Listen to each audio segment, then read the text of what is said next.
Assalamualaikum warahmatullahi wabarakatuh. Selamat pagi, selamat siang, selamat sore, dan selamat malam. Untuk teman-temanku, salam satu hobi. Pada kesempatan kali ini, saya akan berbagi informasi kepada teman-teman para pecinta ikan hias, khususnya ikan hias pelati, teman-teman. Nah, pada kali ini saya akan berbagi informasi, berbagi pengalaman cara merawat buraya atau anakan ikan pelati, teman-teman. Ya, teman-teman, jika melihat video yang saya rekam ini salah satu burayak ikan pelati yang baru menetas, baru dikeluarkan indukannya, teman-teman. Nah, jadi langsung saja pada kesempatan kali ini saya akan ke intinya. Cara merawat buraya atau anakan ikan pelati dengan benar, teman-teman. Ini benarnya versi saya, teman-teman ya. Jadi kalau teman-teman punya referensi lain, silakan. Cara saya seperti ini. Oke, langsung saja. Yang pertama, seperti biasa, teman-teman. Yang pertama itu seperti yang sering saya buat konten sebelumnya. Yang pertama itu tentu yang harus kita siapkan adalah siapkan media atau tempat untuk merawat buraya ikan pelati kita, teman-teman. Media ini macam-macam, teman-teman. Bisa baskom, bisa kolam terpal langsung, atau streaming, ataupun media-media yang lainnya, teman-teman. Intinya bisa menaruh buraya ikan pelati kita, teman-teman. Jadi yang pertama itu adalah media, teman-teman. Oke, kita langsung saja yang kedua. Yang kedua itu adalah, ini penting juga menurut saya, siapkan air yang cocok, teman-teman. Maksud cocok ini secara pH-nya sudah oke, kemudian air juga sudah diendapkan. Diendapkan itu akan lebih baik, teman-teman. Jadi usahakan airnya diendapkan terlebih dahulu, teman-teman. Ini juga termasuk buraya yang saya rekam ini rata-rata buraya peliharaan saya, buraya ikan pelati, teman-teman. Oke, teman-teman, itu yang kedua. Kita langsung saja biar cepat, semakin baik. Yang ketiga adalah pemindahan buraya jika diperlukan. Nah, teman-teman, maksud saya gini. Kalau saya terkadang seperti ini, teman-teman. Kadang ketika buraya itu dikeluarkan oleh induknya, saya pindahkan ke streaming misalnya. Streaming itu tempat perawatan untuk buraya di streaming, teman-teman. Nah, setelah beberapa minggu atau 2 minggu atau 1 bulan, maka buraya itu saya pindahkan lagi ke tempat perawatan khususnya, teman-teman. Ini tergantung teman-teman. Ada yang langsung juga ada. Misalnya ketika buraya itu sudah dipindahkan di kolamnya, seperti yang teman-teman lihat di gambar ini, langsung sampai besar, teman-teman. Ya, boleh seperti itu ya. Tergantung keadaan saja. Jika memang perkiraan buraya itu perlu kita pindahkan, maka kita pindahkan.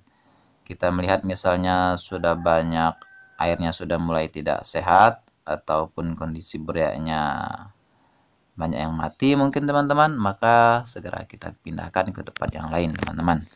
Jadi pemindahan itu tergantung kebutuhan saja, teman-teman. Oke, teman-teman, langsung yang keempat. Yang keempat itu adalah pisahkan buraya dari indukan. Nah, jadi gini, teman-teman. Kalau saya biasa memijah ikan pelati itu secara massal, teman-teman. Bukan satu jantan, 2 betina gitu ya. Saya terbiasa secara massal, teman-teman, biar hasilnya lebih maksimal. Seperti ini mungkin ya, teman-teman.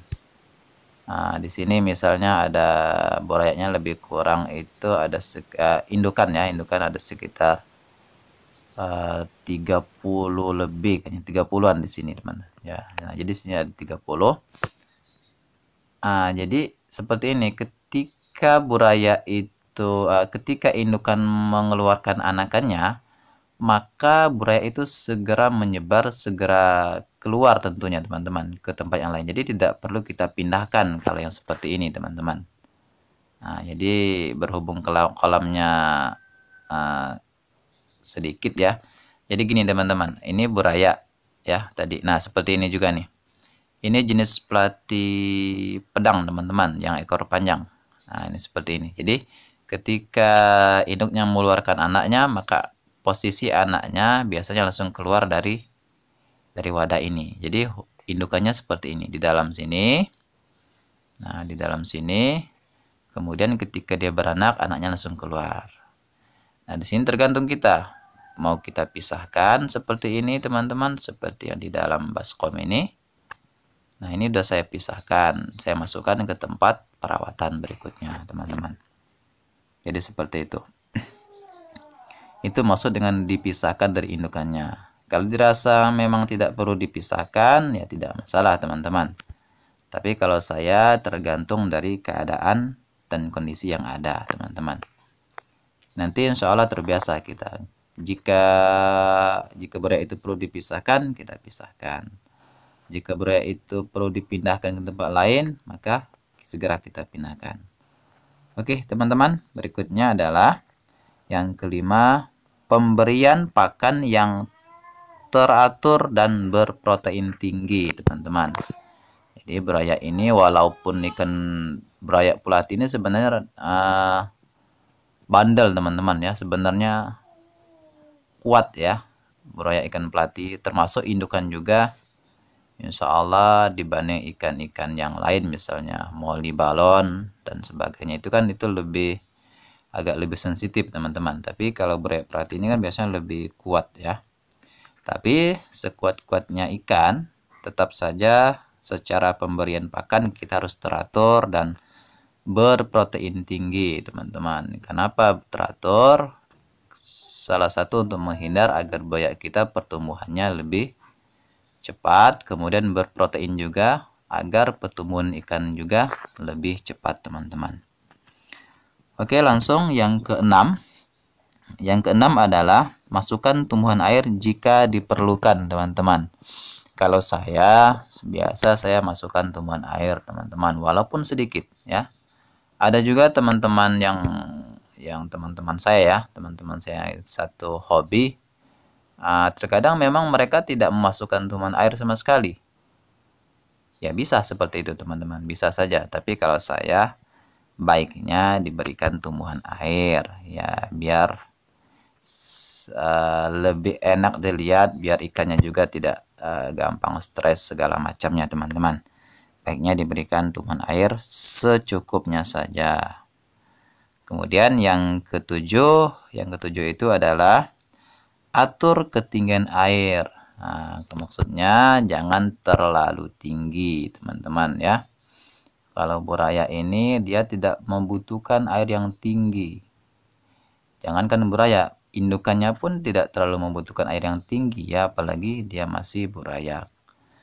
Si anakan, jadi tidak perlu tinggi airnya, rendah saja, hanya beberapa senti saja, misalnya 5 cm sampai 10 cm, bahkan lebih kurang dari itu pun saya rasa tidak ada masalah teman-teman. Yang penting jangan terlalu tinggi. Oke teman-teman, langsung saja, dan ini yang terakhir dan ini sangat penting juga menurut saya teman-teman. Yang ke-8, hindarkan dari hama. Nah, hama itu buraya kita itu masih kecil ya, buraya ikan pelati kita masih kecil, baik pelati koral, pelati pedang, atau ikan pelati kohaku teman-teman. Nah, hama ini yang pertama itu kalau di tempat saya biasanya kodok ya, yang banyak itu. Kemudian anakan capung teman-teman, yaitu kan predator. Saya sering melihat sendiri anakan ikan moli, bahkan anakan ikan koi pun sempat saya melihat dan sering saya lihat itu posisinya dimakan capung. Nah teman-teman, capung juga termasuk hama ternyata. Kemudian yang menjadi hama juga ular. Kemudian juga selain ular adalah kodok. Kodok itu kalau biasanya kan bertelur dan beranak, teman-teman. Nah, anakannya itu, cebong itu kadang-kadang bisa menempel di ikan kita. Dan cebong itu ternyata bisa makan juga, teman-teman. Makan buaya atau ikan kita. Dia secara bergelombolan, kemudian dia juga bisa merebut oksigen, maksudnya berbagi oksigen. Ketika dia netas kan banyak tuh jumlahnya, jadi berbagi oksigen juga. Nah, jadi hati-hatilah, hindari dari hama tersebut, teman-teman. Ular, kodok, cebong, capung, dan lain-lain, teman-teman. Ataupun hama-hama yang lainnya juga, termasuk kucing misalnya. Atau ya, nanti teman-teman bisa memahami sendiri ya, di sekitar teman-teman itu kira-kira hamanya apa. Itu yang harus kita hindari. Oke teman-teman, saya rasa informasi dari saya ini cukup 8 saja. Semoga ini bermanfaat. Semoga teman-teman bisa memelihara, memijah, merawat buaya ikan pelatinya. Baik itu pelatih koral, pelatih Mickey Mouse, atau pelatih kohaku, atau pelatih pedang, teman-teman ya. Secara karakter, karakter mereka itu secara memijah, cara merawatnya sama saja, teman-teman. Mungkin ada perbedaan dari sisi kekuatan fisiknya saja ya, teman-teman. Kalau yang saya pelihara misalnya koral, itu pelatih koral, pelatih pedang biasanya kan lebih kuat. Dan termasuk ikan jenis pelatih yang lain juga. Oke teman-teman, sekian informasi dari saya, semoga bermanfaat. Dan salam satu hobi. Assalamualaikum warahmatullahi wabarakatuh.